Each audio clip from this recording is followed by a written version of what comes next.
Hello বন্ধুরা, সবাই কেমন আছো? চলে এলাম আমার একটা নতুন ভিডিও নিয়ে। তো সন্ধ্যাবেলা কিছু খেতে ইচ্ছা করছিল, কি খাওয়া হবে। তো তোমাদের দাদাও আজকে তাড়াতাড়ি অফিস থেকে চলে আসে, তাই ভাবলাম একটু ফুলকপির পকোড়া আর কফি বানাই। তো চলো, আমি চলে এসেছি রান্নাঘরে, আর এদিকে বসিয়েও দিয়েছি। ফুলকপিটা একটু ভাপিয়ে নিয়ে ভাজবো, আর এদিকে চা বসাবো। তার জন্য বাটিতে দুধ নিয়েছি। আবার কেউ বলো না একটুকুনি বাটিতে চা, হ্যাঁ দুজনের তো চা হবে, সেই জন্য একটা ছোটো বাটিতেই হয়ে যায়। তো এইদিকে দুধটা খুব ঘন ছিল, সেই জন্য আমি একটু জল মিশিয়ে দিলাম। আর শীতকালে তো একটু বিভিন্ন ধরনের চপ খেতে সবারই ইচ্ছা হয়, সবারই ভালো লাগে, আমারও ভালো লাগে। তো আমি এদিকে ফুলকপিটাকে ভাপিয়ে নিয়ে বেসন দিয়ে কালো জিরে, কাঁচা লঙ্কা, লবণ সব দিয়ে মিক্স করে রেখেছিলাম। এবার ভেজে নেব। আমি কাউকে কোনো কিছু কিন্তু রেসিপি শেখাচ্ছি না, জাস্ট আমার ভালো লেগেছে, আমি তাই ভিডিওটা তোমাদের সাথে শেয়ার করছি।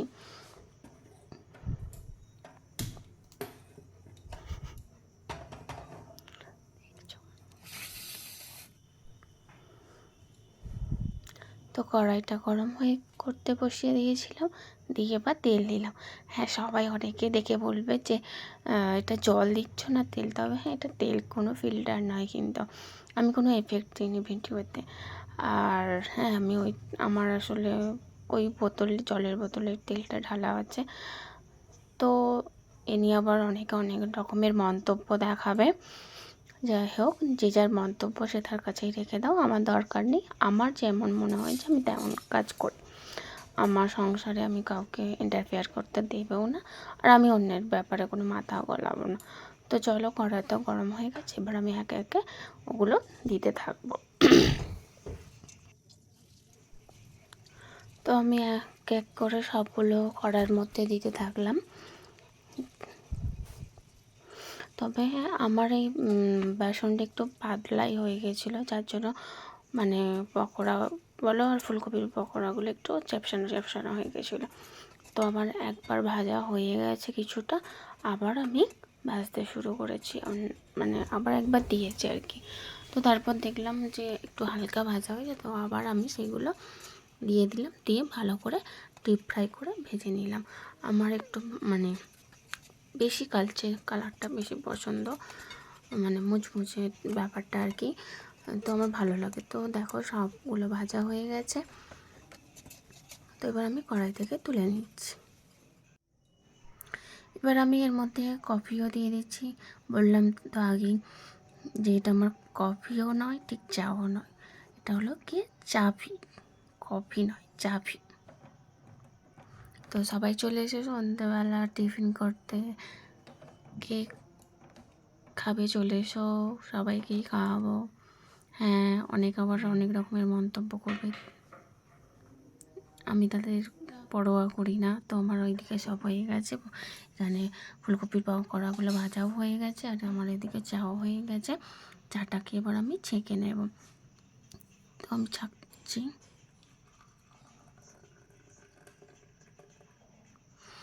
আমরা কিন্তু এতটা করে চা বলো কফি বলো খাই না, এর থেকেও কম খাই, খুবই সামান্য খাই। আর ওটাতে বেশি হয়ে যাচ্ছিলো বলে আবার ওটাতে ঢালাম, কারণ আমরা সত্যি বেশি চা খাই না, শীতকালেই বলো আর গরমকালে। ওই যেমন দোকানে 10 টাকা বা 5 টাকার যে ভারী কাপ হয়, ওরকম চাই বেশি খাই, কারণ আমরা ওর থেকে বেশি চা খাই না। ওই জন্যই ছোটো বাটিতেই বসিয়ে দিই, কারণ অনেকটা চা হলে অনেকজন থাকলে তবেই না বড় জায়গায় করা যাবে, সেই জন্য আমরা বাটিতেই চা করে নিই অল্প চায়ের জন্য। তো আমার হয়ে গেছে, দেখে আমার রেডি হয়ে গেছে। তো আমার বড়মশাইও চলে এসেছে, তো আমি ঘরে চলে এসেছি। এই যে দেখো, রেডি হয়ে গেছে যে আমাদের টিফিনে পকোড়া আর কফি। আমি বসেও পড়েছি, দেখলাম কটা বাজে। তো তারপর আমি বললাম খেয়ে দেখি। তো আমি একটা নিয়েও নিলাম, কিন্তু খুব গরম ছিল, ভীষণ গরম ছিল, কিন্তু খেতে খুব ভালো ছিল। তোমরাও নিশ্চয় বানাও, বা তোমরাও বানিয়ে খেতে পারো, খুবই সুন্দর খেতে। নিরামিষের দিনে গরম গরম ডাল, পোস্ত, বড়া বা ফুলকপির পকোড়া খুবই ভালো লাগে। তার সঙ্গে 1 কামড় করে ফুলকপির পকোড়া আর একটু কফি। জাস্ট অসম, মানে ফাটিয়ে, খুব ভালো লাগছিল খেতে। আর শীতকালে একটু সবারই কফি খেতে ভালো লাগে, সবাই চায় একটু গরম জিনিস খেতে। আমার ঠিক চা পছন্দ নয়, তবু আমি শীতকালটা হলে খাই চা কফিটা। আর আমি তো একটা একটা করে ভালোই খেতে শুরু করে দিয়েছি অনেকগুলোই। তো তারপর তোমাদের দাদাও চলে এসেছে, এসে এবার ও জল খাচ্ছে। চায়ের আগে ও জল খায়, কিন্তু আমি কোনো দিন খাই না। আমি উল্টো চা খাওয়ার পর জল খাই সবসময়। আমাকে অনেকবার বকে, কিন্তু আমি ওর কিছুই করার নেই, আমার এটা অভ্যাস। তো ও খেলো। হ্যাঁ, দুর্ভাগ্যবশত আমি সবসময় দেখেছি যে আমার এটা ওর খারাপ লাগে। আমি ইচ্ছা করে করি না ঠিক কথায়। ও যখনই কোনো কিছু খাবার তুলুক না কেন, ওর পাতেই ঠিক একটা না একটা চুল পড়বে, এবার সেটা ও পছন্দ করে না। কিন্তু আমি তো ইচ্ছাকৃতভাবে দিই না। ও আমায় বলে, দেখো তুমি যখনই খাবার করবে আমার সঙ্গে একটা করে গিফট যাবে, সে অফিসেই হোক আর বাড়িতেই। কিন্তু আমি তো ইচ্ছা করে, আমি দেখেই দিই, কিন্তু তাও ওর পাতে পড়ে। তো ও খেয়ে দিয়ে বললো বেশ ভালোই লাগছে। তো তারপর আমি ভিডিও বানাচ্ছিলাম বলে আমি নিজেই বললাম যে ভিডিও করছি বলে বলছো ভালো হয়েছে, ওই জন্য আমি হা করে একটু হাসলাম।